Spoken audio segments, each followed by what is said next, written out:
그대의 생각은 어떠한가? 신체적 특징을 가지고 열애라고 볼 수 있는가? 없습니다. 세점이시여. 신체적 특징을 가지고 열애라고 볼 수는 없습니다. 왜냐하면 여러께서 말씀하신 신체적 특징은 신체적 특징이 아니기 때문입니다. 부처님께서 수보리에게 말씀하셨습니다. 신체적 특징들은 모두 헛된 것이니 신체적 특징 아님을 본다면 바로 열애를 보리라. 자, 요 제5분에서 이제 금강경의 이제 중요한 이제 뜻을 가지고 있는 사고계가 설해지고 있죠, 그죠? 그래서 여러분들 한문본을 보게 되면 범소유상, 계시허망, 약견, 재상, 비상, 직견열애라고 하는 이제 구절을 우리가 볼 수 있습니다. 자, 이 제5분에서는 지금 이제 보면 전체적인 이제 하나의 경전인데 제4분까지는 이제 수보리하고 부처님이 그죠? 묘행우주분에서는 보살은 마땅히 이와 같이 가르친 대로 살아야 한다. 이와 같은 가르침을 따라야 한다. 이렇게 이제 하고 나서는 이제 부처님이 뭐예요? 갑자기 수보리야 이렇게 수보리를 불렀어요. 그러면서 그대 생각은 어떠한가라고 하는 이제 지금 질문을, 왜냐하면 보통은 뭐예요? 수보리가 부처님에게 어떠한 궁금한 점이 있어서 묻고 그 물음에 대해서 답을 해야 되는데, 이 지금 제5분에서는 수보리여 하면서 부처님이 묻지 않았는데도 스스로 이제 수보리에게 질문을 하는 이러한 설법의 형태를 무문자설이라고 합니다. 그러니까 무문자설. 다시 말해서 뭐요? 묻지 않았는데도, 그죠? 제자가 어떠한 것에 대해서 물음이 없었는데도 부처님이 이제 설하는 내용이에요. 그래서 이것을 무문자설이다. 무문자설.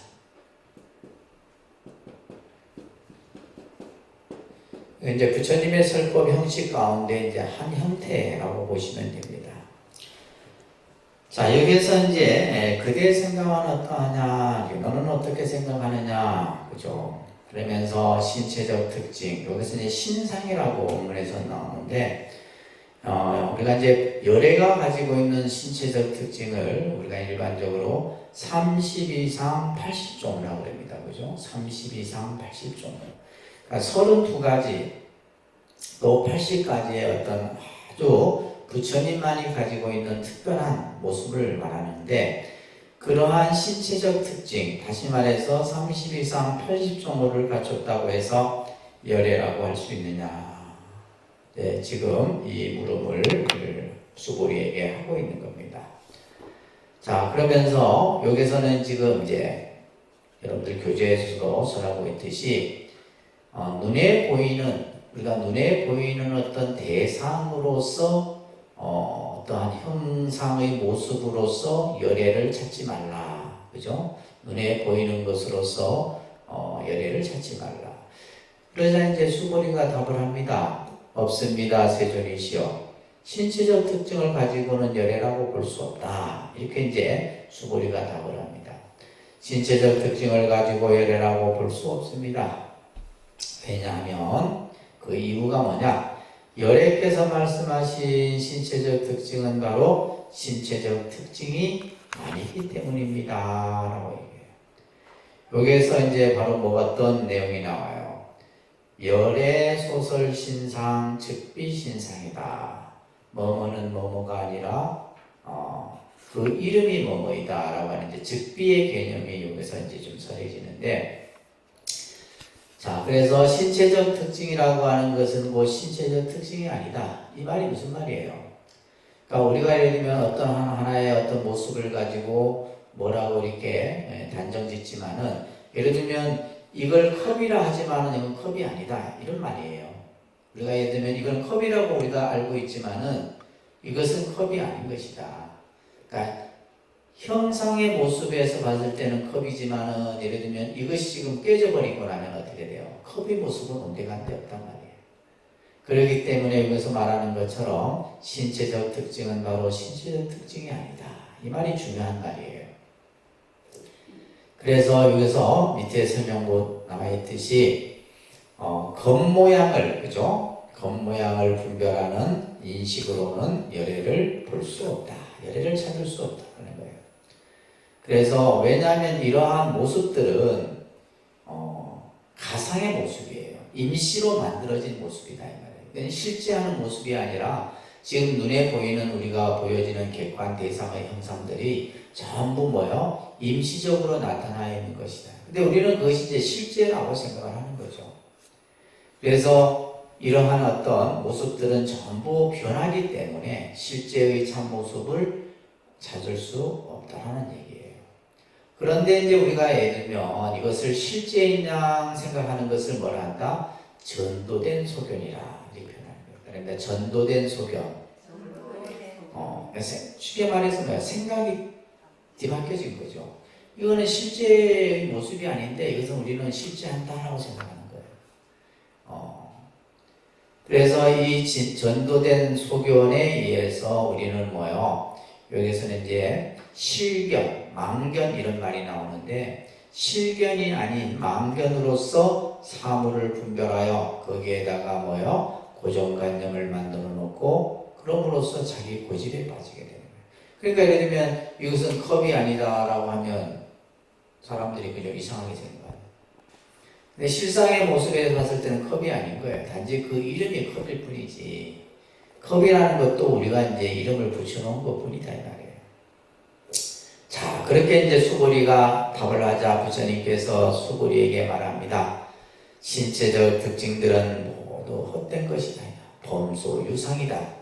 개시 흠악, 그죠? 무릇 상이라고 하는 것, 모양이라고 하는 것은 다 헛된 것이다. 그래서 이것을 여러분들이 먼저 볼 줄 알아야 돼요. 이 세상에 보여지는 객관 대상에 보고 듣고 느끼는 것들이 전부이 실체가 아니다라는 거예요. 근데 실체가 아닌데 우리는 뭐라고 자꾸 생각해요? 실체인 양 생각하는 것. 이것을 뭐라 한다고 해서 전도된 소견이다. 그래서 모든 것은 헛된 것이니 신체적 특징이 신체적 특징 아님을 본다면 열애를 본다. 그래서 여기에서 신체적 특징은 헛되다라는 말은 뭘 한 거예요? 상을 부정하고 공을 드러냈다. 지난 시간에 잠깐 설명했었는데 그죠? 한 주 휴강하는 바람에 다 잊어버렸었던. 사실 쉬면 안 되는데 쉬고 나면 또 다 잊어버려요 앞에.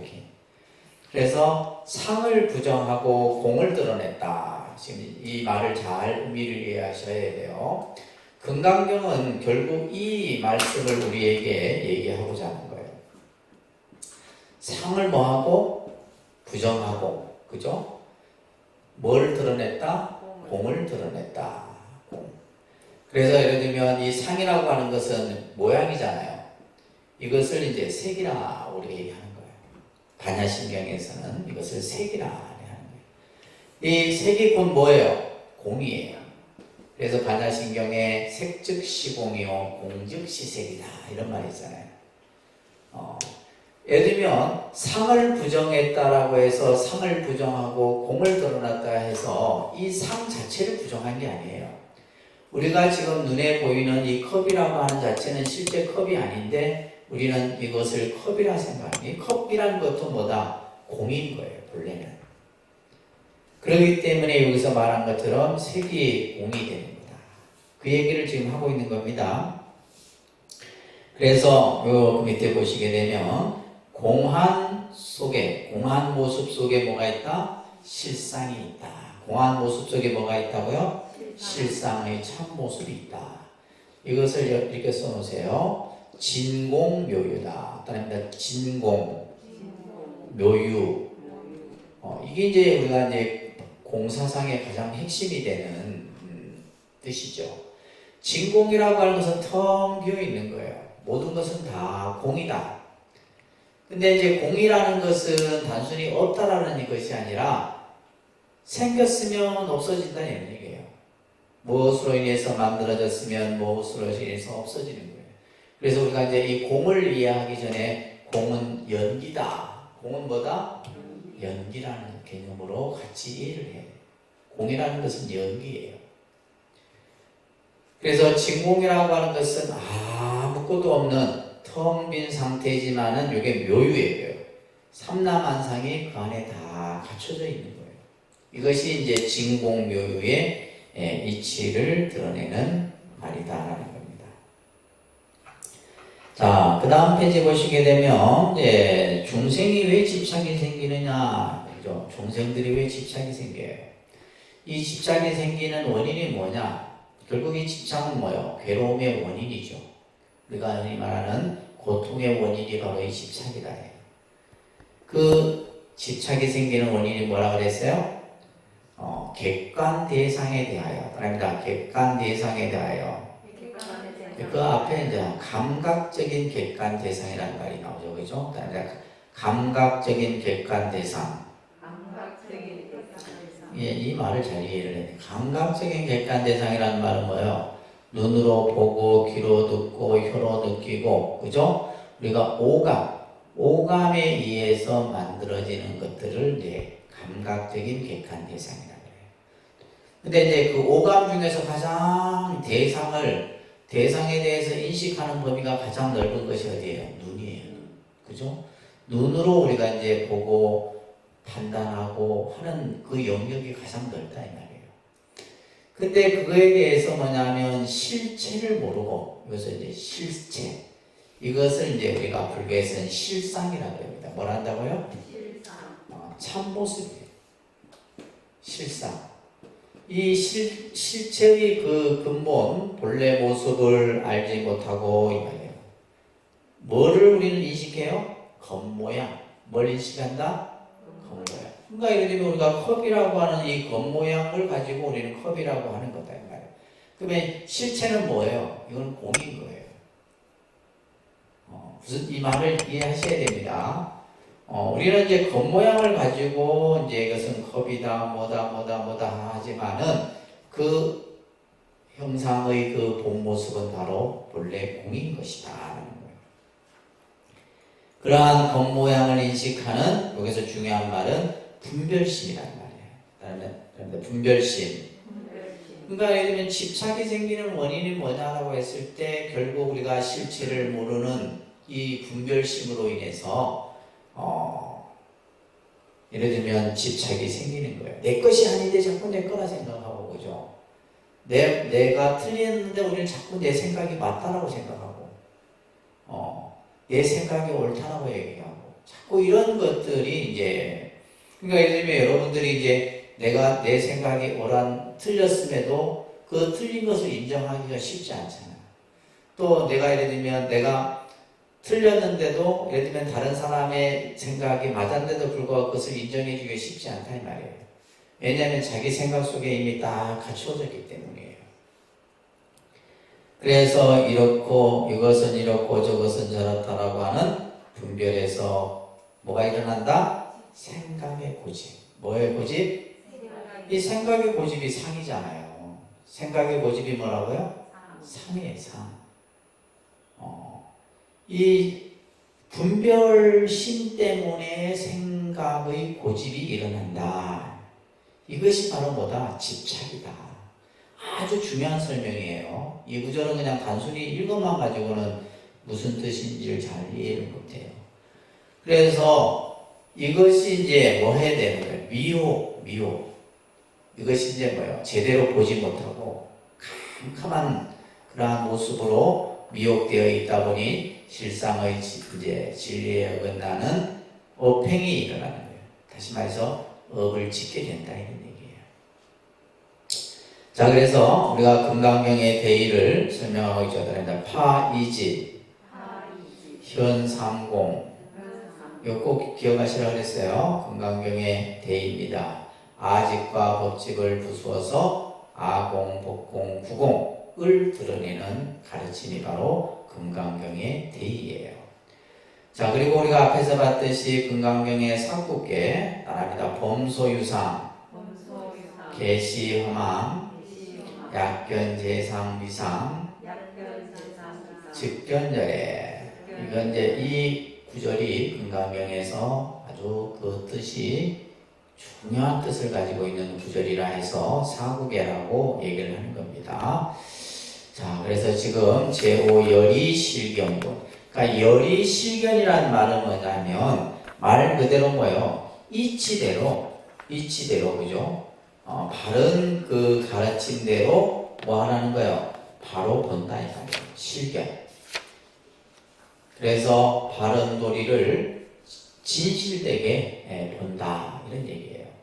그래서 우리가 이제 생각하는 어떤 외형적인 상의 모습은 이것은 실체가 아닌 것이고 본래 공한 것이다 라는 말씀을 지금 열이실견분에서 선하고 있는 내용입니다.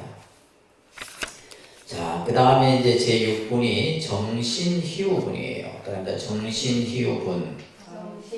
자, 바른 믿음을 내기가 희우하다. 바른 믿음 내기가 드물다 이 말이에요. 희우하라는 것은 드물다 이런 뜻이에요. 그 믿음을 지니기가 쉽지 않다 이런 얘기입니다. 자, 같이 소리내서 같이 합성합니다. 제6분입니다.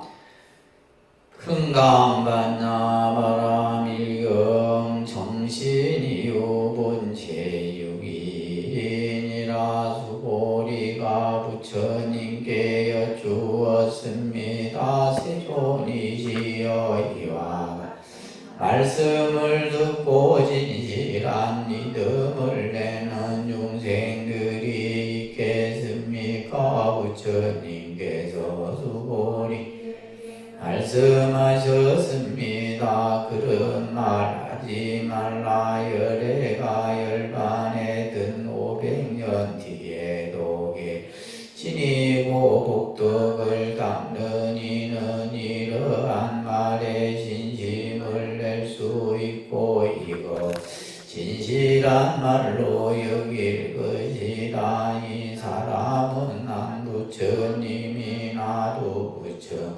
서너다섯 부처님께 성근을 심었을 뿐만 아니라 이미 한량없는 부처님 저소 여러 가지 성근을 심었으므로 이 말씀을 듣고 잠깐이라도 정정한 믿음 내는 자임을 알아야 한다. 수고리여 열애는 이러한 중생 받지 알량 없는 복덕 얻음을 다 알고 다 본다. 왜냐하면 중생들은 다시는 자아가 있다는 관념, 개아가 있다는 관념, 중생이 있다 관념, 영혼이 있다는 관념이 없고 법이라는 관념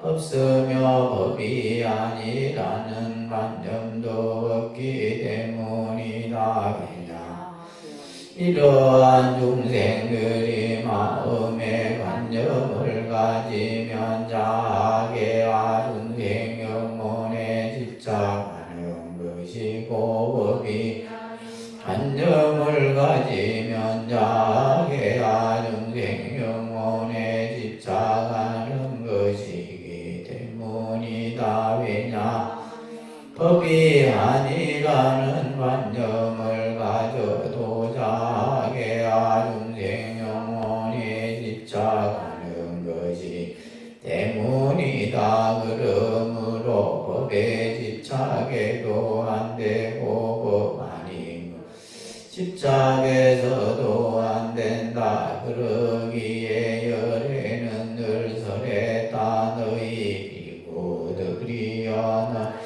율법은 뗏목과 같은 줄 알아라. 법도 버려야 하거늘 하물며 법 아닌 것이랴.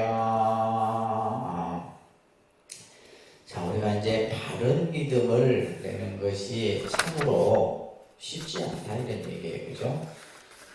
우리가 이제 믿음이라고 하는 것은 뭐 이제 우리가 살아가는 인간관계에서도 중요하지만은 특히 이제 이 종교적 믿음이라고 하는 것은 굉장히 중요한 어떤 요소죠, 그죠? 우리가 이제 신앙을 하는 데 있어서 가장 기본이 되는 것이 바로 믿음이에요, 믿음. 그래서 이제 다른 서양 종교 같은 데서는 굉장히 믿음을 중요하게 얘기를 합니다. 그래서 계속 믿음에 대해서 그죠? 그 믿음을 강조하고 그 믿음을 지킬 것을 계속해서 이제 얘기를 합니다. 지금 여기서 말하는 것은 바른 믿음이에요. 어떤 것이 바른 믿음이냐, 그죠? 바른 믿음. 자, 우리가 이제 믿음에도 보면 바른 믿음을 정신이라 얘기를 하고, 이 바른 믿음에 이제 반대되는 말은 믿음이 이제 우리가 삿된 믿음이라 그러죠. 사신이라 그래요. 사신, 삿된 믿음. 이것은 이제 잘못된 믿음을 가지는 거죠. 그죠? 잘못된 믿음. 그래서 이제 어떻게 보면 이 신이라고 하는 이 한자가 굉장히 이제 사실은 중요합니다. 특히 이제 불교의 어떤 교리적인 측면에서도 중요한데, 그 다음에 이제 사신이 있고, 또 어떤 믿음이 있냐면 광신. 이제 근데 그 믿음이 너무 지나쳐도 이건 잘못된 거예요, 그죠? 그래서 이제 어떤 우리가 종교 믿음을 갖는 분들이 간혹 보면 광신자들이 있잖아요, 광신자. 모든 걸 그냥 다 뒤로 미루고 오로지 그냥 종교에 대한 믿음만을 가지는 광신자들, 이런 것들도 이제 잘못된 거죠. 그러니까 사신도 사실은 바람직하지 않은 거고, 광신도 바람직하지 않은 거고. 그 다음에 이제 또 하나가 우리가 있어요. 뭐가 있냐면 미신. 미혹할 미자에다가 신자를 썼는데 미신. 그래서 이 미신이라는 말은 뭐냐면 내 믿음이 불분명한 것을 말하는 거예요. 내 믿음이 분명하게 그 중심을 가지고 있지 못한 믿음. 내가 기도를 하면 이 기도가 성취될까 말까 뭐 이런 것들, 이건 미신이에요. 그러니까 우리가 흔히 말하는 예를 들면 이제 여러분들 어머니 세대 그 위에 세대에 살았던 분들이 하늘의 별을 보고 기도하고 장독대 위에 정한수 떠놓고 그죠? 자식을 위해서 막 축원하고 그런 것들은 미신이 아니에요. 왜냐하면 그걸 하는 당사자는 뭐예요? 확실한 믿음을 가지고 하는 거예요. 내가 이렇게 정성을 들이면 우리 자식이 우리 아이들이 잘 될 거다라는 확실한 믿음을 가지고 그걸 미신이라 하나 그런 게 아니다 이 말이에요. 그죠? 그래서 우리가 예를 들면 예전에 이제 토속신앙이라든지 샤머니즘이라든지 이런 것들은 미신이 아니에요. 미신이라는 용어 자체가 이제 잘못 쓰여지는 거지. 그러면 결국 미신이라 했을 때 이 미는 뭐다? 내 믿음이 분명하지 못한 거예요. 믿음이 확실하게 그 믿음을 가지고 있어야 되는데 그렇지 못한 믿음을 우리 미신이라 얘기를 하는데, 자, 그래서 이제 이 믿음에 대해서는 뭐 여러 경전에서 강조를 합니다. 화엄경 같은 데서도 이 믿음에 대해서 많은 말씀들이 전해지고 있어요.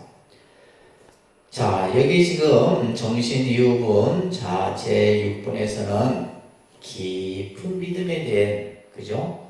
우리가 그것을 이제 신심이라는 말로도 표현하는데, 믿음이 아주 뿌리 깊게 내려있는 믿음을 우리가 이제 신심이다. 그래서 이제 이 믿음이라고 하는 것도 지금 제가 금방 뿌리라는 말을 했었는데 이것을 신근이라는 용어를 또 씁니다. 그러니까 신근. 이 뿌리 근자죠, 그죠? 그러니까 믿음의 뿌리가 깊게 박혀야 돼요.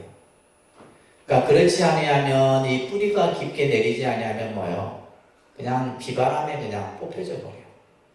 그러니까 여러분들이 이제 종교 신앙생활 하다가도 그냥 중간에 그냥 포기하고 나태해지고 그냥 막 믿음이 이렇게 이제 꺾여지고 이런 경우들이 뭐냐면 결국 뭐다? 신근, 믿음의 뿌리가 땅속 깊이 내리지 않기 때문이에요. 그래서 예전에 한번 이제 그 서울에 조계사라고 하는 절에 다니는 신도분들인데 이분들은 정말 볼 것도 안 볼 거 다 보신 분들이에요. 맨날 스님들 싸우는 거 장면 맨날 보잖아. 싸우는 거 맨날 보고 맨날 뭐 희생한 스님들 보고 해도, 근데 이분들은 뭐요? 그거와 상관없어.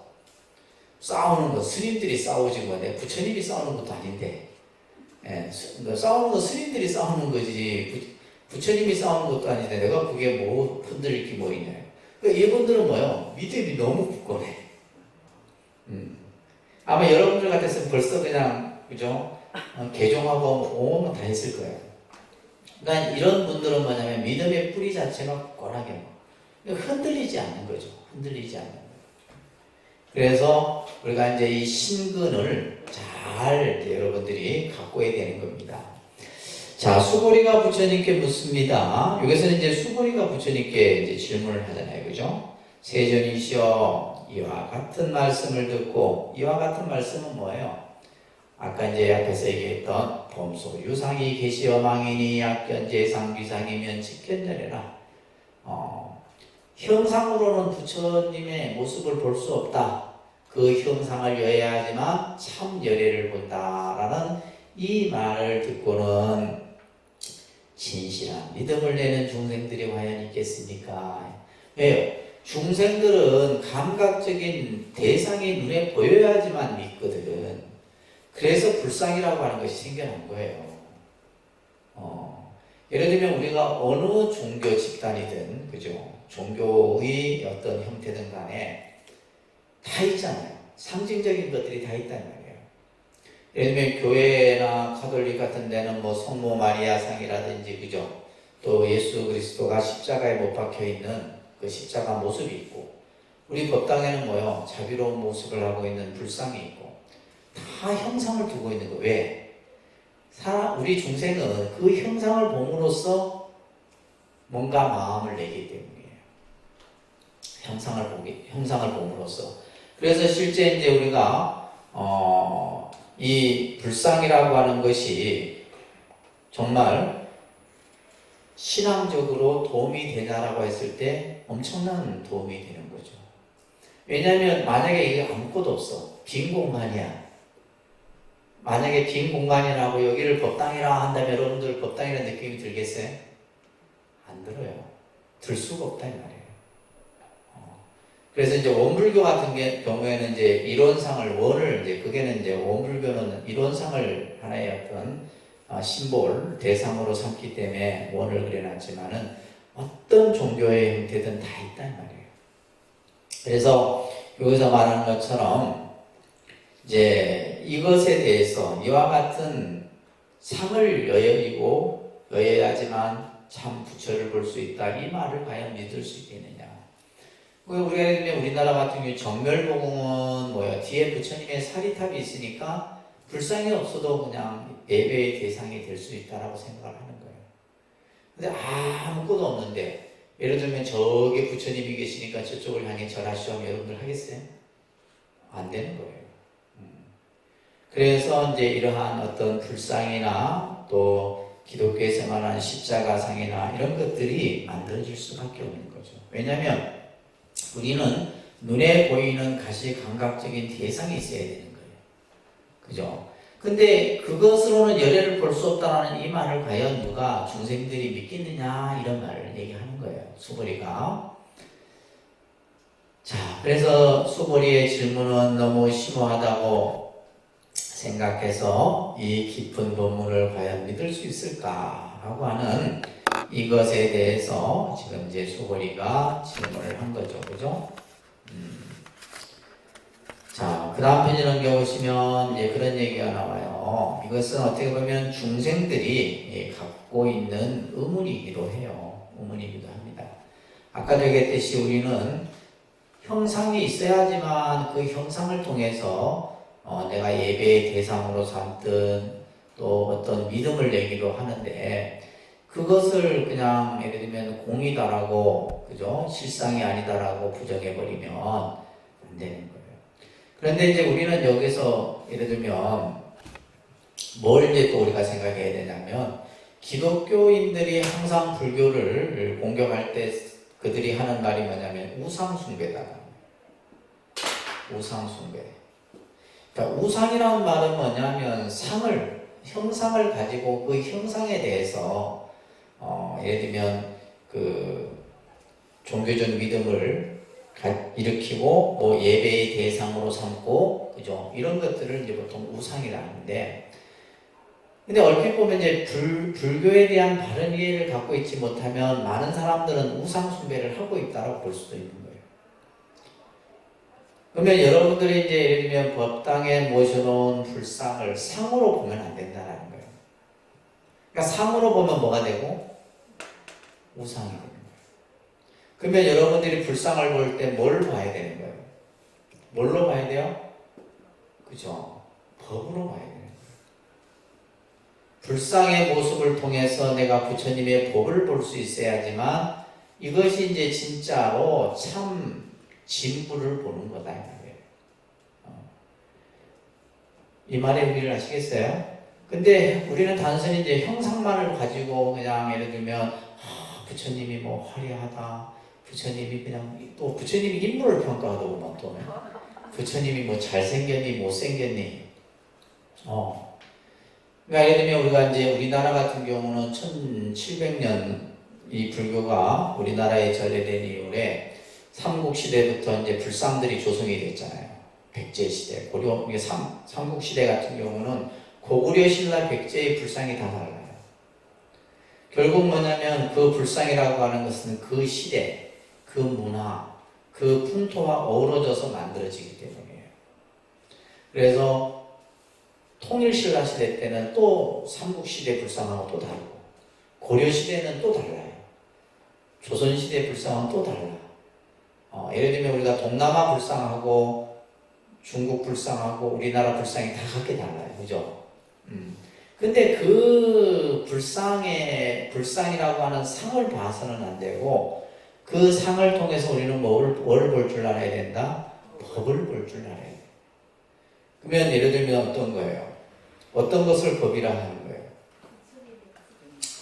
자, 예를 들면 기독교인들이 예수 그리스도의 십자가를 보면서 그들은 뭘 느낄 것 같아요? 십자가를 보고, 교회를 안 다니셔서 모르시죠? 십자가를 보고 그들이 느끼는 것은 뭐예요? 예수의 구원입니다. 인간의 문제를 예수가 그 죄를 대신 짊어진 거예요. 그러면서 신에 의해서 인간이 구원될 수 있다라고 하는 구원. 그 다음에 또 뭐예요? 인간을 대신해서 죄를 짊어진 예수의 뭐예요? 사랑. 그러니까 이것을 그들은 그 예배당 안에서, 성당 안에서 그것을 느끼는 거예요. 그 형상을 보는 게 아니다 이 말이에요. 그러면 우리는 부처님의 불상을 통해서 뭘 느껴야 돼요? 불교가 상징하는 것이 뭐예요? 자비잖아. 오늘 큰 스님 본문에서 나왔잖아. 자비예요, 자비. 내가 불쌍해서 자비가 느껴지고 부처님의 중생을 향한 그 마음이 느껴졌을 때는 그것은 뭐예요? 우리가 우상이 아닌 거죠. 근데 상을 상으로만 본다면 그건 우상이다 이 말이에요. 그러니까 그런 보는 이제 예를 들면 어떤 대상에 대해서 그런 인식들이 필요한 거예요. 그러니까 지금 여기서 말하는 것처럼 수보리가 이런 말을 듣고 과연 믿을 사람이 과연 얼마나 되겠느냐 이 질문을 한 겁니다. 아시겠죠? 그래서 우리가 예를 들면 불교를 아무것도 몰랐던 사람이 불교라는 종교를 아예 몰라. 그런데 경주 석굴암에 모셔놓은 그 서가모니 부처님의 불상을 보고 서양인이 눈물을 흘렸다잖아요. 그 사람은 본 게 뭘 본 거예요? 그 부처님의 자비를 느낀 거예요. 무슨 말 이해되세요? 자비를 느끼면서 막 감탄을 하는 거예요. 정말 뭐 그냥 돌로 만들어졌잖아요. 석굴암 불상은 석조로 만들어졌는데도 불구하고 마치 살아 계시는 듯한, 또 그러면서 그 석굴암 불상에서 보여지는 그 부처님의 미소, 이런 걸 느끼는 거예요. 그러니까 그걸 느끼니까 이 사람은 뭐예요? 신비롭고 환희로운 거죠. 그러니까 그런 것들이 이제 느껴져야 돼. 그런 것들이 이제 느껴졌을 때 우리가 신앙적으로 믿음이 성숙되어져 가는 거예요. 근데 맨날 똑같은 불쌍한 모습으로 이러면 안 되는 거예요. 이해되시겠어요? 자, 그래서 여기서 지금 말하는 것처럼 법이 쉬워야 중생이 잘 믿을 텐데 어려우면 일반 중생들이 믿기 어렵지 않겠느냐. 이 말은 무슨 말이에요? 그냥 눈에 보이는 것을 가지고 있는 그대로 얘기를 하면 될 텐데 지금 뭐 하는 거예요? 눈에 보이는 것은 이것은 뭐요? 실상이 아니고 공이다. 예를 들면 부정을 해버리니까 과연 그것을 중생들이 믿을 수 있겠느냐. 여러분들도 안 믿잖아요. 그러자 부처님이 수고리에게 말합니다. 그런 말 하지 말라. 그렇게 말하지 말라. 이렇게 얘기하면서 열애가 열반에 든 500년 뒤에도 이거는 이제 말법 시대를 얘기합니다. 그래서 이제 그 밑에 보시게 되면 대지도론이라고 하는 저서에 보게 되면 오내고설이라고 하는 설이 전해지는데요. 부처님이 이제 생존하셨다가 열반에 드신 뒤 500년 동안을 해탈레고라고 그래요. 해탈레고. 이때는 뭐냐면 공부해서 깨달음을 얻는 이들이 많았던 시대예요. 이것을 해탈레고라고 합니다. 그 다음에 500년은 뭐냐면 선정레고예요. 다시 말해서 수행하기가 좀 쉬웠던 시대예요. 그 다음에 이제 세 번째 500년은 다문레고예요. 이때는 뭐냐면 불교 부처님의 가르침을 학문적으로 이해하고 학문적으로 접근하고 연구하고 이런 것들이 많았던 시대예요. 그 다음에 네 번째 500년은 뭐예요? 탑사레고라 해서 이때는 뭐냐면 사람들이 그냥 탑을 세우고 절을 세우고 불상을 모시고 이런 것들이 많았던 시대예요. 그러다가 마지막 다섯 번째가 투쟁레고예요. 이때는 맨날 싸우는 거예요. 맨날 싸워. 그러니까 이렇게 이제 부처님의 정법이 점점 쇠퇴해져 가는 시대. 그래서 그것을 우리는 말법 시대라 얘기합니다. 무슨 시대요? 부처님의 정법이 500년 단위로 점점. 그러니까 지금 이제 우리가 올해가 부처님이 그죠? 열반에 드신 지 2600년이 됐잖아요. 그러니까 지금 시대는 투쟁레고 시대예요. 맨날 지 잘났다고 싸우는 시대란 말이에요. 그러니까 지금이 말법 시대라고 얘기를 하는 거예요. 근데 이러한 뒤에도 개를 지니고 공덕을 닦는 다시 말해서 뭐요? 성근 공덕을 갖춘 이들은 이 말이에요. 이러한 말에 신심을 낼 수 있고 이 말에 믿음을 가지는 자가 있다 이 말이에요.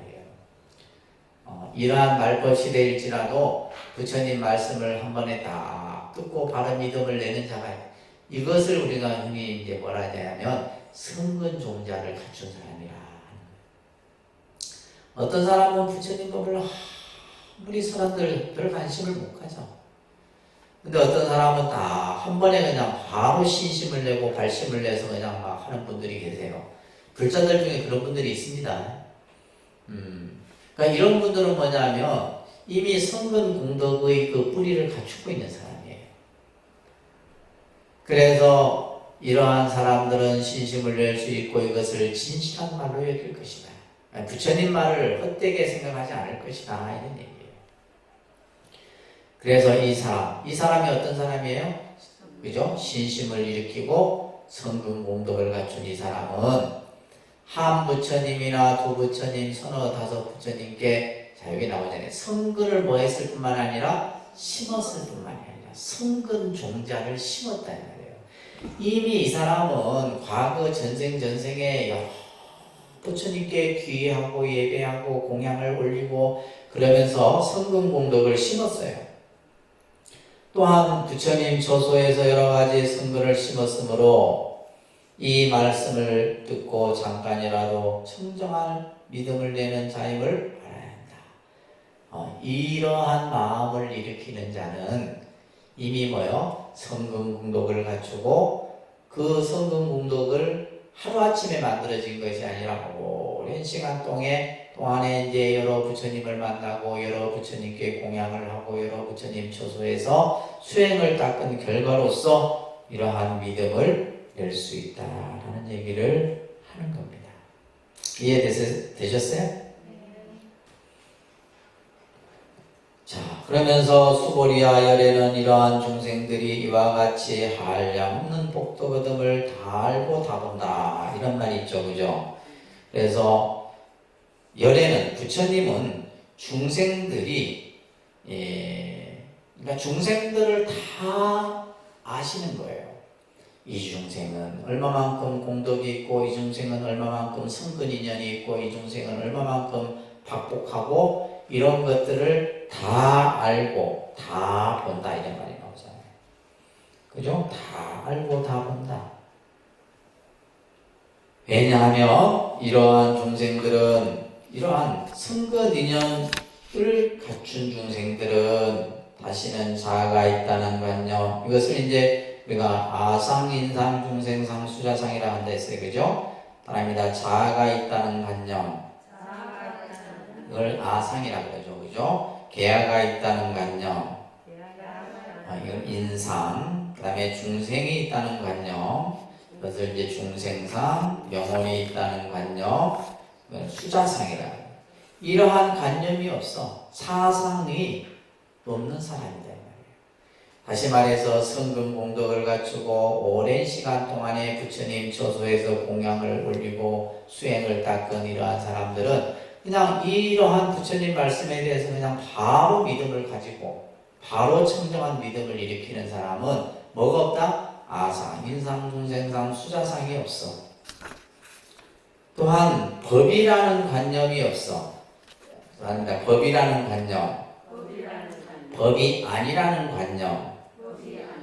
여기서 이제 법상, 비법상 이렇게 하는데, 여기서의 법은 진리라는 뜻이 아니에요. 객관 대상을 말하는, 객관 현상을 말하는 거예요. 여기서의 법은 진리라는 의미가 아닙니다. 이제 여기서의 법이라는 개념은 객관 현상을 말하는 거예요. 다시 말해서 눈에 보여지는 객관에 나타난 모습들, 그런 것에 대한 관념이 없어. 예를 들면 내가 이것을 꽃이라는 관념이 없는 거예요. 이것을 꽃이다. 이 꽃이다라고 하는 이 생각이 없는 것을 법상이 없다라고 얘기하는 거예요. 꽃이 아니다라고 하는 관념도 없어. 예를 들면 꽃이라 해도 이건 집착이고, 꽃이 아니라고 해도 이거는 뭐예요? 견해에 걸리는 거잖아요. 이 두 가지의 관념이 없기 때문이다. 이런 이제 설명을 하고 있는 거예요.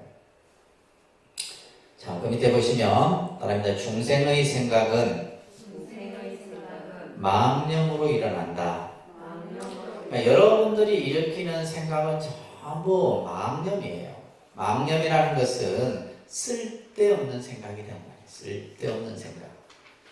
이 쓸데없는 생각으로 일어나는데, 자, 이 말합니다. 망념에 의해서 형성된 일체관념은, 그죠? 내가 일으킨 이 생각은 이 말이에요. 마치 뭐와 같느냐? 잠속에서 꾸는 몽경과 같다. 몽경에 불과. 그러니까 우리가 꿈을 꾸잖아요. 꿈을 꾸면 꿈속에서는 마치 현실인 것 같지만은 꿈을 깨고 나면 온데간데 없잖아요. 그러니까 여러분들이 일으키는 이 생각들이 전부 그런 생각이 됩니다. 망념에 불과한 거예요. 그래서 우리가 이제 수행을 하는 과정에서 보면 생각을 일으키지 마라. 그죠? 생각을 일으키지 마라. 그러므로 생각의 관념이 없으면 몽경이 없는 거예요. 그러니까 쉽게 얘기해서 말해서 생각이 많은 사람이 꿈이 많은 거예요. 꿈을 잘 꾸는 겁니다. 생각. 내가 예를 들면 이제 무엇을 보고 그냥 우리가 무심히 보면 되는데, 어떤 꽃을 보면 꽃을 가지고 막 온갖 생각을 일으키고, 또 어떤 물체를 보면 또 물체를 가지고, 또 누가 막, 또 예를 들면 어떤 사람의 말을 가지고 또 말을 가지고도 막 생각을 일으키고, 행동을 가지고도 막 일으키고. 그러면 그것이 나중에 뭘로 다 나타나는 거예요? 꿈의 경계 속으로 다 나타나요. 그래서 생각이 많으면 꿈이 많은 거예요. 생각이 많아요. 그런데 예를 들면 이제 우리가 설사 이제 꿈을 꾸지만은 그 꿈을 또 기억을 못하는 경우도 있죠. 그죠? 꿈을 기억을 못하는 경우들이 있어요. 그래서 여기서 말하는 것처럼 몽경에 불과한 것이다. 생각의 관념이 없으면 목명이 없다 이 말이에요. 꿈이 없으면 꿈을 가지고 다질 시비가 일어나잖아요.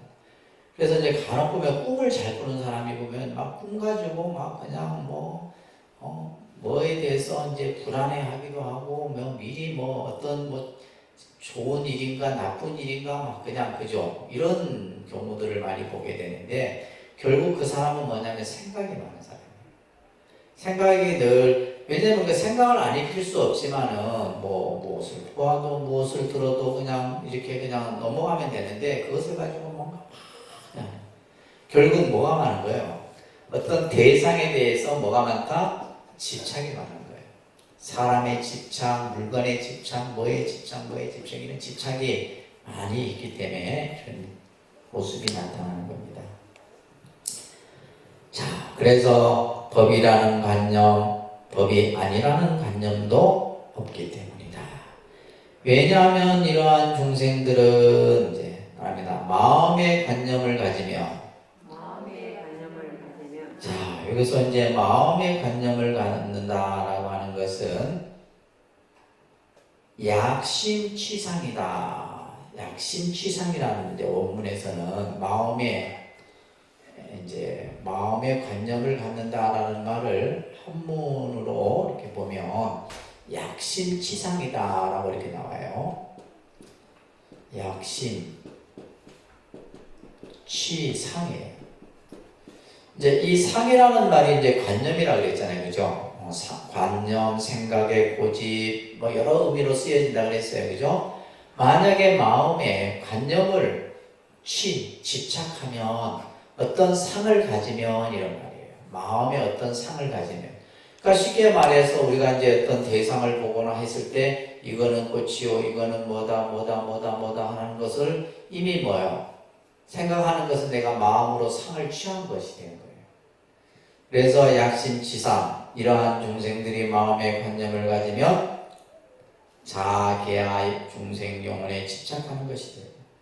이 지금 여기에다가 여러분들 주관적 인식이라 써놓으세요. 그런데 주관적 인식.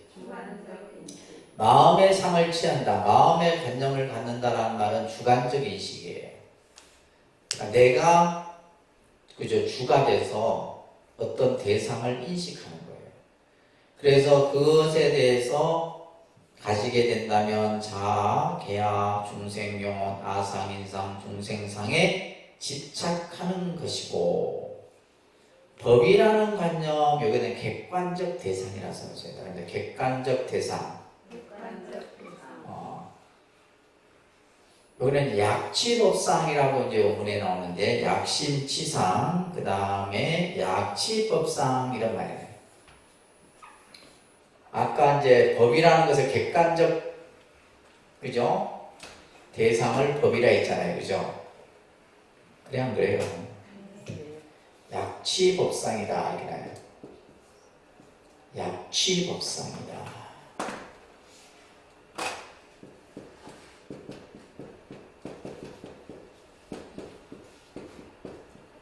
아까 이제 약심치상, 그죠?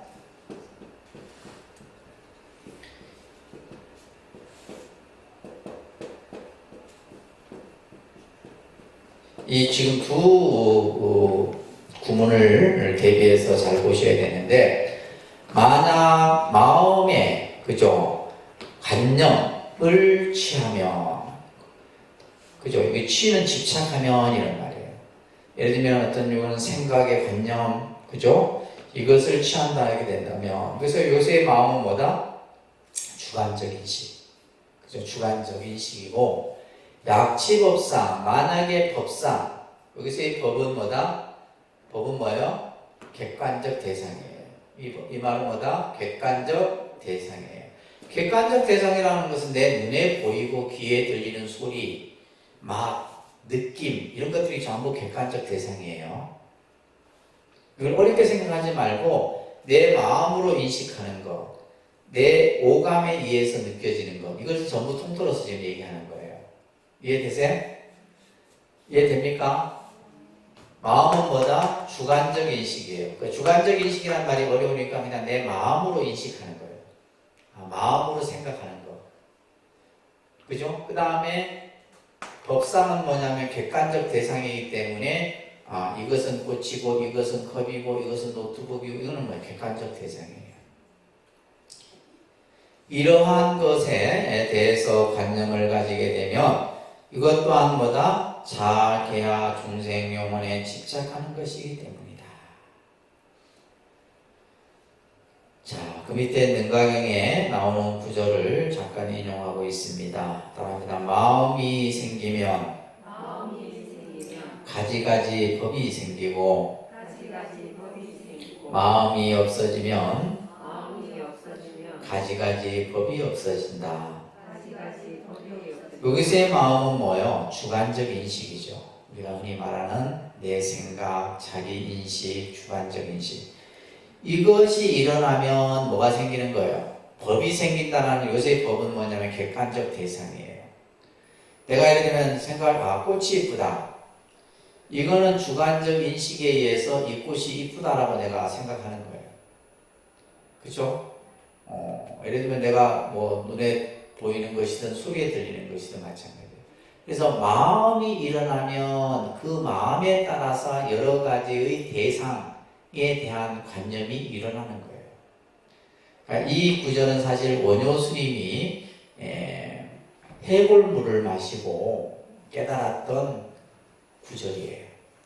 그러니까 쉽게 얘기해서 뭐예요? 원효 스님께서 목이 말라서 한밤중에 길을 가다가 이제 어딘지도 몰라 분간할 수가 없는 캄캄한 산길을 가다가 잠시 쉬었어요. 근데 잠이 들었어. 근데 너무 목이 말라갖고 막 찾던 중에 뭔가 물이 담겨있는 것이 느껴져요. 그걸 마셨어. 그때는 너무 뭐예요? 시원했던 거예요. 갈증이 다 해소되는 것 같았는데 아침에 눈을 떠보니 그 표주박이 해골에 담겨있는 물이었다는 거예요.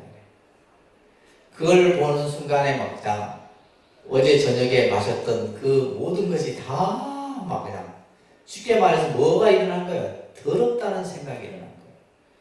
내가 그것을 몰랐을 때는 뭐냐면 너무나 깨끗하고 맛있는 물인 줄 생각했는데, 그러니까 이 말은 뭐냐면 한 생각이 일어나면 여기서 말하는 것처럼 가지가지 여러 가지 법이 일어나고 마음이 없어지면 가지가지 법이 없어지는 거예요. 그래서 원효 스님이 이 구절에서 확 깨달아지죠. 이것에. 그래서 내가 어저께는 몰랐었을 때는 이 물이 그렇게 달콤하고 맛있었는데 내가 오늘 이 해골물인 줄 알았을 때, 그죠? 더럽다는 생각, 구토가 일어나고 이것에 대해서 그 순간 원효 스님이 큰 깨달음을 얻었다. 결국 이것은 뭐냐? 따라합니다. 관념에 의해 집착이 생기는 것이다. 그러니까 예를 들면 여기서 관념에 의해서 집착이 생긴다는 말은 뭐야? 상에 의해서, 그죠? 금강경에서 보면 상에 집착함으로 인해서, 상으로 인해서 뭐가 생긴다는 거예요? 집착이 일어나는 거예요. 그래서 여기서의 관념이라고 하는 것은 결국 뭐요? 이것은 무엇이고, 이것은 뭐고, 이것은 옳고, 이것은 틀리고, 이것은 나고, 이것은 너고, 이것은 뭐고 하는 거예요. 전부 관념. 그래서 우리가 이미 우리가 앞에서도 고정관념이란 말을 했잖아요. 관념은 여러분들 고정관념이라 생각하시면 돼요. 틀에 박힌 딱 자기의 생각. 이미 그것이 굳어지게 되면 다른 사람이 아무리 얘기를 해도 시도 안 맥히잖아요. 그렇잖아요. 뭐 저도 마찬가지예요. 저도 뭐 관념이 안 생길 수는 없지. 그러니까 내가 봐서 내가 생각하는 이건 내가 옳다고 하면 무조건 옳은 거예요. 다른 사람 말 잘 안 듣습니다. 다 그래요, 모든 사람이. 그게 관념이에요. 자, 그래서 여기서 지금 관념에 의해서 집착이 생겨난다. 객관 대상에 대해서도 이렇다 저렇다 하는 생각의 관념이 결국, 그죠? 만들어지게 되면 이것은 대상에 집착해버리는 결과가 만들어지는 것이다. 그러면서 부처님께서는 왜냐하면 법이나 법이 아니라는 관념을 가져도 자아계와 중생용언에 집착하죠. 그러니까 예를 들면 옳다 해도 안 되고 그러다 해도 안 되는 거예요. 옳다는 생각은 옳다는 것에 집착하는 거고, 잘못됐다는 것은 잘못됐다라는 생각에 집착이 돼요. 결국은 이제 이 불교가 가지고 있는 근본 사상이 무슨 사상? 중도 사상이라잖아요. 중도 사상. 이 두 가지를 다 벗어버려야 돼요. 그래서 우리가 이제 연기, 중도, 공 이 개념이 하나의 교리적 그 연결고리로서 설명이 되어지는 겁니다. 그래서 법이라는 관념을 가져도 아상, 인상, 중생상에 집착하는 것이기 때문이다. 그렇기 때문에 따라합니다. 법에 집착해도 안 되고 법 아닌 것에 집착해서도 안 된다. 이게 이제 참 오묘한 말이에요. 법에 집착해도 안 되고 법 아닌 것에 집착해서도 안 된다. 예를 들면 맞다 하는 것에 대해서 옳다 하는 것에 집착해서도 안 되고, 그죠? 그러다라고 하는 것에 대해서도 집착해서도 안 된다. 이 두 가지를 다 벗어버려야 돼요. 근데 우리는 생각이 어때요? 항상, 그죠? 어떤 대상에 집착하고, 또 예를 들면 그것이 아닌 것에 집착해서 결국은 우리의 생각들이 이제 번뇌 속에서 헤매게 되는 거예요. 자, 여기서 설명하고 있듯이 법이 아니라는 관념은 뭐예요? 그죠? 대상을 뭐 하는 겁니까? 부정하는 거예요. 예를 들면 지금 꽃이 아니다라고 하는 거예요. 이거는 대상을 부정하는 거잖아요. 꽃인데 왜 꽃이 아니냐? 근데 꽃이 아니다라는 생각도 갖지 말고 꽃이라는 생각도 갖지 말고, 쉽게 얘기하면 이게 얘기예요. 꽃이라 한다 해도 이건 꽃이 아니에요. 꽃이 아니라 해도 이건 꽃이야, 사실은. 그러니까 남들이 다른 걸 제대로 이제 이해를 못하면 건강경은 진짜 말장난 같다라고 얘기를 하는 이유가 여기에 있는 거예요. 예를 들면 대상을 부정해도 안 되고, 대상을 뭐 해도 안 되고, 긍정해도 안 되고, 부정과 긍정을 다 벗어버려야 되는 거예요. 중요한 것도 뭐예요? 벗어버린다는 생각 또한 벗어버려야 돼요. 네. 예를 들면 내가 뭐 긍정도 예를 들면 안 되고 부정도 안 된다는 이것도 하나의 관념이거든. 또 이 두 가지를 다 벗어버린다는, 그래서 이제 우리가 이제 아까 30에서 90이라는 말은 뭐냐면 공하다라는 것마저도 공해버려야 된다, 이런 얘기예요. 공을 얘기하지만은 그 공이라는 것조차도 뭐다? 완전히 공해버려져야 된다는 것이 이제 구공의 의미예요. 부정하는 것은 먼저 뭘 전제로 하고 있는 거예요. 그죠? 긍정하는 대상을 의식해서 우리는 부정이라는 의식을 갖게 되는 거예요. 예를 들면 꽃이다, 꽃이 아니다라고 하는 이 긍정과 부정이 결국 예를 들면 부정을 하는 것은 내가 긍정이라는 생각을 기반으로 해서 부정을 하는 것이고, 또 예를 들면 뭐요? 긍정을 하는 것은 부정하는 생각을 이미 갖추고 있어서 내가 이것을 부정하는 생각이라는 거예요. 이 역시 관념을 만들어 버리게 된다. 그렇기 때문에 한 생각이 일어나서 무엇을 무엇이다 긍정해도 안 되고 무엇이 아니라고 부정할 수도 없다는 것이다. 이게 참 오묘한 거예요. 그래서 예를 들면 이제 선사들이 이제 밑에 이제 보면 그 수산 성령 선사가 대중들에게 얘기를 하죠. 자, 이게 뭐예요? 죽비예요. 죽비. 우리는 이 죽비라는 것도 이미 관념화되어 있어요. 그죠? 이게 죽비라는 것을 우리는 이미 알고 있다는, 생각 속에 저것은 죽비구나 이미 관념화 고착되어 있단 말이에요. 그래서 수산성년선사가 이렇게 얘기하잖아요. 이것을 죽비라 부르면 저촉이 되고, 또한 죽비가 아니라고 한다면 완전히 등지게 될 거다. 이것을 뭐라 할까? 이것을 무엇이라 불러야 되느냐? 이게 이제 선이에요. 예를 들면 옳다 해도 안 되고, 그죠? 긍정을 해도 안 되고, 부정을 해도 안 된다는 말이에요. 그 두 가지를 다 떠나고 나서 이것을 뭐라 할 거냐? 이게 선입니다. 아시겠어요? 자, 그러면서 그러기에 열에는 늘 설했다 이 말이에요. 너희 비구들이여 말한다. 나의 설법은 뗏목과 같은 줄 알아라. 법도 버려야 하거늘 하물며 법 아닌 것이랴. 이 유명한 뗏목의 비유입니다. 뗏목의 비유. 이걸 우리는 잘 이해를 하셔야 돼요. 불교 공부를 하는 입장에서 부처님의 설법은 뗏목과 같다. 뗏목이라는 역할은 결국 이 강에서 저 강을 건너기 위한 수단이죠. 그죠? 그러면 내가 강을 건너고 나면 뗏목이 필요해요? 안 필요해요? 필요 없는 거예요. 그러니까 우리가 예를 들면 마찬가지로 그러니까 결국은 뭐냐면 법이라고 하는 것도 버려라 하는 거예요. 내가 말한 그죠? 가르침도 그게 집착하지 말아라는 거예요. 부처님은. 왜냐하면 내가 말한 설법은 뭐와 같다? 뗏목과 같아요. 그러니까 감을 내가 예를 들면 수행을 해서 깨달음을 얻고 나면은 팔만대장경이라는 것은 필요 없는 거예요. 필요 없는 거다. 내가 이제 그 길을 가기 위해서 그래서 이제 우리가 항상 부처님의 가르침이나 수행은 뭐와 같은 거예요? 이정표. 내가 목적지에 다다르기 위한 하나의 이정표와 같은 거죠. 근데 이제 목적지 다다르고 나면 우리는 뭐예요? 그것을 버려버리죠. 그렇잖아요? 내가 어디에 여행을 하기 위해서 어떤 목적지를 정해놓고 갈 때 가기까지 내가 지도도 필요하고 여러 가지 그런 어떤 길을 안내하는 자료들이 필요한 것이지 목적지에 도착하고 나면 그런 것들은 필요 없는 거예요. 그래서 여기서 말한 것처럼 법도 버려라. 부처님께서는 내 말도 그냥 버려라. 집착하지 말아라. 그런데 하물며 뭐요? 법 아닌 것이야. 내가 말한 법도 버리라 했거늘 법 아닌 것은 말할 것도 있겠느냐 이런 말이에요. 이게 불교예요. 이게 불교입니다. 그래서 이 구절은 너무나도 여러분들이 유명한 구절이에요. 그죠?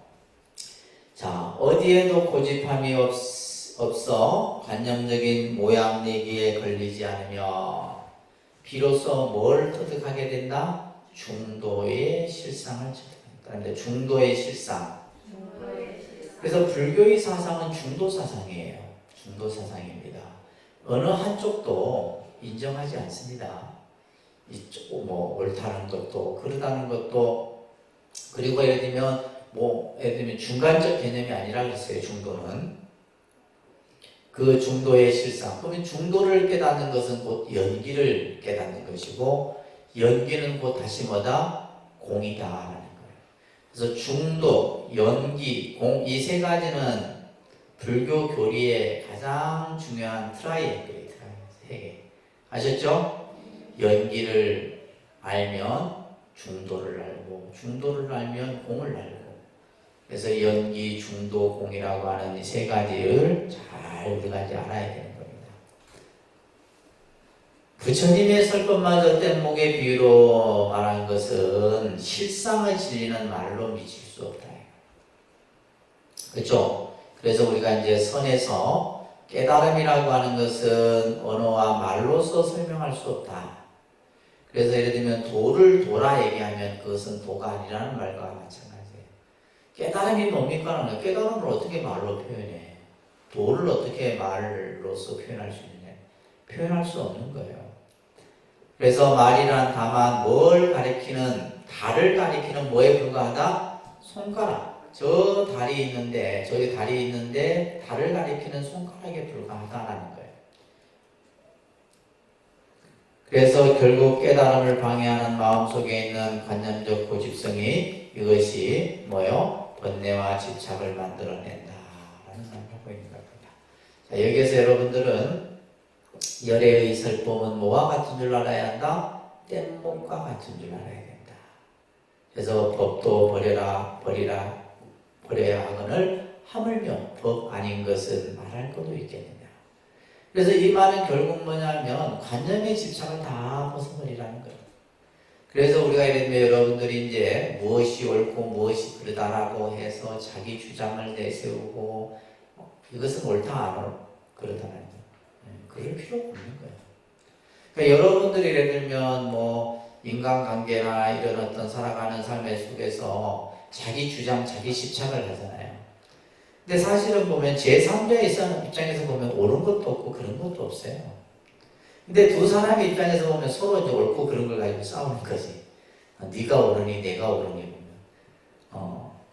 그래서 이제 우리가 이 금강경이 이 세상을 우리가 어떠한 생각을 가지고 살아야 하는 그 진리를 설하고 있는 내용이라는 것을 여러분들이 잘 이해를 하시면 좋으실 거예요. 그래서 제6분 정신희우분 바른 믿음을 내기가 참으로 어렵다. 그렇지만은 뭐요? 말법 시대일지라도 바른 믿음을 가진 자가 있다는 얘기예요. 무슨 말인지 아시겠죠?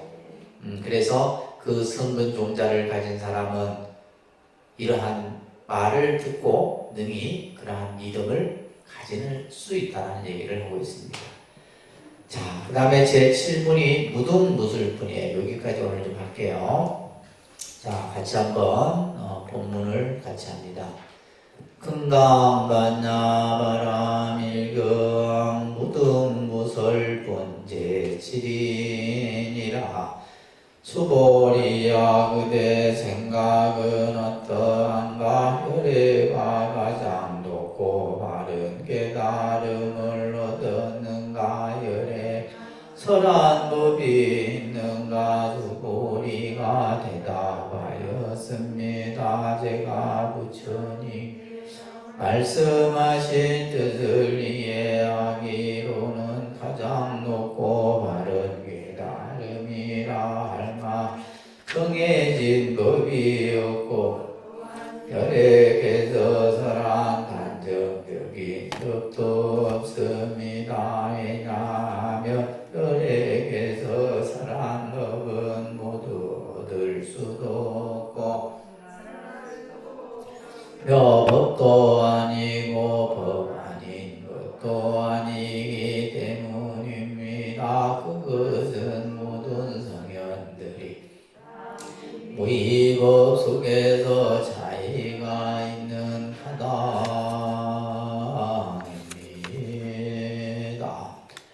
자, 여기서는 이제 무등무설뿐이라 해서 어둠도 없고 사람도 없다.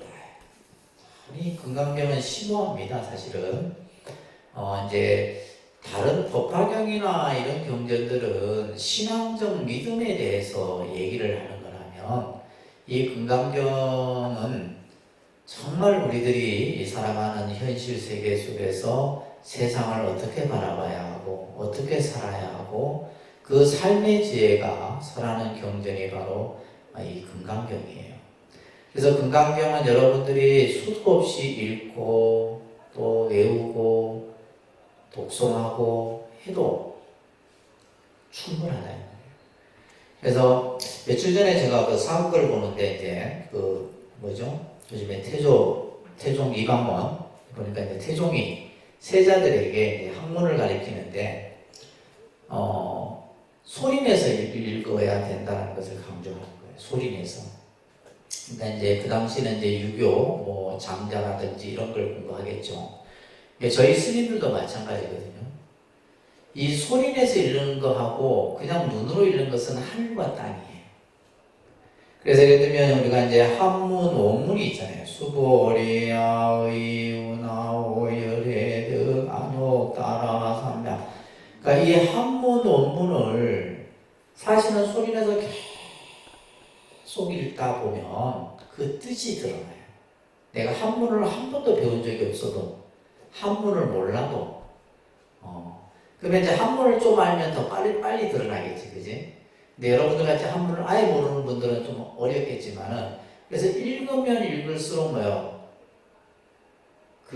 이 경문 속에 담겨 있는 뜻이 수백 가지로 나오는 거예요. 그래서 사실은 이 금강경도 해석을 하는, 번역을 하는 사람에 따라서 번역이 다 틀려요. 번역은 같을 수 없습니다. 번역은 같을 수가 없어요. 똑같을 수가 없어요. 그러니까 사람의 생각에 따라서 이 번역이 다 틀려져요. 그렇다고 해서 큰 맥락이 틀려지는 건 아니에요. 틀려지는 건 아닌데, 그래서 가장 좋은 방법은 뭐다? 소리내서 읽어라. 아셨죠? 집에서 소리내서 한 분 한 분 소리내서 자꾸 반복해서 읽어봐요. 그러면 그 독송의 힘이 얼마나 생기는지 여러분들 모르실 거예요. 근데 아직까지도 우리 독림선언 불자들 중에서는 경을 제대로 읽는 사람이 없어.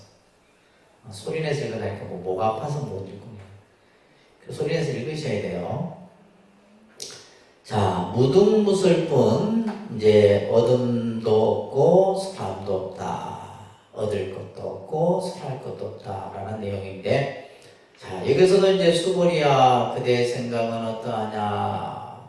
수고리에게 부처님이 질문을 합니다. 열애가 가장 높고 바른 깨달음을 얻었는가? 그죠? 안옥다라 삼명삼보리를 얻었는가? 자, 우리는 예를 들면 부처님은 깨달음을 얻었기에 우리는 부처님이라고 얘기를 하는 겁니다. 그죠? 깨달음을 얻었기 때문에 부처님이라고 우리는 얘기를 하는데, 지금 이 금강경에서는 열애가 가장 높고 바른 깨달음을 얻었는가라는 좀 생뚱맞는 질문을 하는 거예요. 수고리에게. 분명히 깨달음을 얻었으니까 열애라고 하는데, 그 열애라고 하는 열애가 안옥다라 삼명삼보리를 얻었는가? 또 열애가 설한 법이 있는가? 이런 질문을 이제 수고리에게 하는 겁니다. 자, 이 장에서는 부처님은 정각을 얻은 바가 없고 또한 법을 설하지도 않았다. 이 말은 무슨 말이냐면, 내가 법을 얻었어도 내가 법을 얻었다라는 뭘 가지지 않는다? 관념을 가지지 않는 거예요. 이게 중요한 거예요. 그래서 금강경은 내가 무엇을 했어도 무엇을 한 바가 없어. 내가 법을 설해도 설한 바가 없어. 내가 법을 얻어도 얻은 바가 없어. 자, 이 얘기가 이제 계속해서 나오는데, 이것은 사람이다. 일체의 관념적 생각이 앞서지 말아야 한다는 앞에서의 부처님의 말씀을 듣고, 그렇다면 나라는 자기 존재의식이 없이 어떻게 법을 설할 수가 있으며 위없는 정각을 누가 얻었는가? 자, 이것에 대해서 그죠? 이제 수고리의 의심이 가졌던 거예요. 예를 들면 일체적 관념, 그죠? 아상, 인상, 중생상을 일으키지 마라 라고 했다라면, 그러면 자기 존재의식이 없이 어떻게 법을 설하고 깨달음을 누가 얻었느냐 이 말이에요. 자, 여기에서 보면 객관적 사실로 볼 때 부처님은 분명히 정각을 얻었고, 그죠? 중생들을 위해서 많은 설법을 했지만은, 그러나 그렇게 현상의 사실에 끌려와서 관념을 형성하게 되면 뭐가 생기고? 고집의 집착이 생기고, 이를 사전에 방지하기 위해서 부처님이 수고리에게 물었던 거예요. 열애가 위없는 정각을 얻었다고 생각하느냐? 법을 설한다 법이 있다고 생각하느냐? 자, 이것은 뭘 하기 위한 강조다? 그죠? 법을 얻었다라는 생각이 없고 설한 법이 없다라는 것을 강조하기 위함이다. 그래서 실제 이제 이 금강경은 무라는 공이라는 이제 이 뜻이 이 글자가 보여지진 않지만은 실제 전반에 흐르고 있는 개념이 바로 공의 개념이 설해지고 있는 거예요. 그러면서 이제 수고리가 대답합니다. 제가 부처님의 말씀하신 뜻을 이해하기로는, 그러니까 예를 들면 수고리라는 존재는 해공제일이에요. 공의 이치를 가장 잘 터득한 제자입니다. 그래서 어떻게 보면 이제 우리가 이제 사리불 존자는 지혜제일이라서, 그죠? 주로 이제 반야경에 등장하는 인물이 사리불 존자예요. 그래서 반야심경에도 보면 사리자라고 하는 이제 제자의 이름이 나오는데, 이 수고리 같은 경우는 공의 이치를 이미 터득했기 때문에 부처님의 마음을 다 헤아려 알고 있어요. 쉽게 말해서 뭐야? 스승의 질문의 의도를 이미 수근이는 파악하고 있는 거예요. 무슨 말인지 아시겠어요? 그러니까 스승의 마음을 이미 부처님께서 왜 나에게 저런 질문을 했을까라는 것을 이미 알고 있기에 이제 수고리가 이와 같은 답을 하는 겁니다. 부처님께서 말씀하신 뜻을 이해하기로는 이런 표현이 나오는 거예요. 가장 높고 바른 깨달음이라고 할 만한 정해진 법이 없고, 그래서 이것을 무유정법이라고 합니다. 그러니까 무유정법. 우리가 예를 들면 깨달음이라고 하는 그것은 정해진 것이 아니다 이 말이에요. 무유정법이다. 무유정법, 여기 보면 안욕따라 삼명삼보리라고 이렇게 나와요. 무유정법이다. 정해진 것이 없다라는 거예요. 정해진 것이 없다. 무유정법, 정해진 어떠한 대상이 있는 것이 아니다라는 거예요. 근데 이제 우리는 아까도 이제 말씀드렸듯이 부처님이 법을 깨달았고 부처님이 중생을 위해 법을 설했고 이런 이제 하나의 어떤 이제 관념화된 생각이 있는데, 부처님께서 법을 깨달았다라고 하는 것 또한 정해진 것이 아니고 법을 설했다라고 하는 것 또한 정해진 것이 아니다라는 거예요. 이제 그러한 생각을 부처님은 가지고 있지 않다 이런 얘기예요.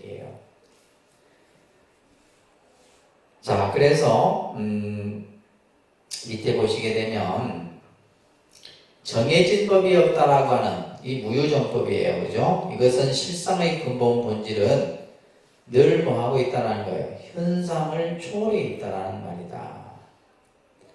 음식의 맛을 우리가 잡아내거나 말로 설명할 수 없듯이 법 자체는 물건을 잡듯이 잡을 수 있는 것이 아니며 말로 설명할 수 없다는 거예요. 깨달음이라는 것을 어떻게 말로 설명을 하고 부처님이 설한 진리의 깊은 뜻을 어떻게 헤아릴 수 있느냐 말이에요. 그렇기 때문에 법은 법이라 하여도 법이 아니고 법이 아니라 하여도 아닌 것이 아니다. 이런 말이 어렵죠, 그죠? 법은 법이라 하여도 법이 아니고 부정하고, 또한 법이 아니라 하여도 아닌 것도 아니다. 그러니까 부정이 긍정이에요. 법이라고 하여도 이거는 법이 아니고 부정, 법이 아닌 것도 아니라 하는 것 또한 긍정. 그러니까 부정과 긍정을 다 지금 이제 떠나는 거죠. 그래서 그것은 다 성현들이 무의법 속에서 차이가 있는 까닭이다 라는 말을 하는데, 여기서 여러분들이 중요한 교리적 개념을 좀 이해를 하셔야 되는데, 자, 밑에 보시면 무의법, 유의법이 있어야 됩니다. 무의법, 유의법. 그래서 이제 이 유의와 무의라고 하는 것이 있는데, 예를 들면 이제 무의법은 인연에 따라서 변해지지 않는 절대 평등한 법, 절대 이치의 법을 무의법이라고 해요. 그래서 부처님이 깨달으신 법을 무의법이다라고 해요. 무의법. 그 다음에 이제 유의법은 뭐냐면 이제 말 그대로 어떤 조작이 있는, 인연에 의해서 조작이 있는 것을 유의법이라고 얘기를 하는 겁니다. 그래서 이제 여기서는 무의법 속에는 가부가 있을 수 없다 이 말이 있는데, 이 말은 뭐냐면 절대 이치의 진리 속에서는 가부, 옳다 그르다, 있다 없다라는 것을 판단할 수 있는 것이 아니다 말이에요. 어떤 것도 뭐다 규정 내릴 수 있는 것은 없다 이런 얘기예요. 그렇기 때문에 시도 아니고 비도 아니며 아니라는 것 또한 아니다. 그래서 긍정과 부정으로 판단하지 못하는 경지다. 있다고 하면 없고 없다고 하면 있고, 이것이 전부 상대적 개념이 전부 없어진 속에서 그 속에서 다시 진실의 모습이 그대로 드러나는 진공묘유의 도리가 이 무의법 속에 있다라는 거예요. 그래서 이제 우리가 반야신경에서도 색불이공 공불이색이라는 말을 우리가 하고 있듯이, 그죠? 그래서 현상을 공으로 보고, 다른 데 현상을 공으로 보고 공 속에서 동시에 현상을 찾아내는 중도 실상의 이치가 천명되어 있는 것이다. 그죠? 그러니까 공이 색이요, 색이, 그죠? 색이 공이요, 공이 곧 색이다라고 하는. 그러니까 이것은 이제 부정과 긍정을 다 넘어선 자리에 실상, 진공묘유의 이치가 그대로 나타나 있다는 거예요. 그래서 그 밑에 보시게 되면 수행의 지혜에 따라서 우리가 이제 수행의 지혜에 따라서 뭐가 있냐면 이제 어떤 수행의 점차적인 차별이 있는 거예요. 차별이 있는데 여기서 지금 보시게 되면 현인의 지위가 있고, 그죠? 성인의 지위가 있다. 그래서 이제 범부의 지위를 넘었으면 현인의 지위가 되고, 지금 우리는 범부죠, 그죠? 범부 중생이라 합니다. 범부. 이 범부의 단계를 넘었으면 그 다음에 뭐가 되는 거예요? 현인. 이 현인은 이제 어지 현자인데, 그래서 이제 여기서는 이제 현위라고 합니다. 현위, 그 위치를 말하는 거예요. 현위의 단계에 올라서는 거예요. 현위의 단계에 올라서게 되면 그 다음에는 뭐가 되고 성위, 이제 성자의 지위에 올라선다 이런 얘기예요. 예를 들면 우리가 공자나 맹자나 이런 분들은 이제 현위에 해당된다고 불교에서는 보는 거죠. 그래서 이제 예를 들면 이것을 이제 수행으로 배제해서 이제 설명을 좀 잠깐 드리면, 범부에서는 뭐냐면 십신, 10가지 믿음을 닦는 단계가 돼요. 그래서 이제 현위가 되게 되면 십주, 십행, 십회양, 십주, 십행, 십회양이라고 하는, 이것을 이제 삼현이라고 해요. 삼현. 그다음에 삼현. 그러니까 우리가 이제 이 화엄 사상에서 나오는 이제 52단계를 가지고 설명하는 건데요. 그래서 범부의 단계에서는 십신을 닦아가는 단계고, 그 다음에 이제 이 십주, 십행, 십회양은 현위의 단계가 돼요. 그 다음에 이제 마지막이 이제 십지 단계입니다. 성위 단계 되면 십지. 그래서 우리가 예를 들면 관세음보살이나 지장보살 이런 보살들은 뭐냐면 십지보살이라고 해요. 십지보살은 뭐예요? 성위의 단계에 올라가 있는 단계다. 이렇게 설명을 하는데, 자, 그런 차별이 있다는 거예요. 무의법 속에서 그러한 차이가 있다는 거예요. 그래서 보통 이제 사면 십지라고 해서 성불을 할 때까지 닦아가는 수행의 지위를 설명하고 있는 내용입니다. 그래서 무의법 속에 차별이 있다.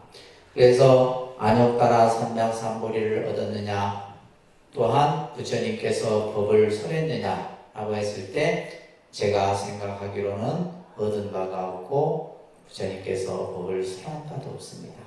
그러면 우리가 생각할 때 얻지 않았다, 설하지 않았다 얘기가 아니라 뭐에 대한 관념을 갖고 있죠. 내가 깨달음을 얻었어도 깨달음을 얻었다는 생각을 갖지 않는 거고, 법을 설해도 설한다는 생각을 갖지 않는 거예요. 이런 이제 개념들이 이제 금강경에서 이제 계속해서 똑같이 반복적으로 설해지고 있는 내용이라고 보시면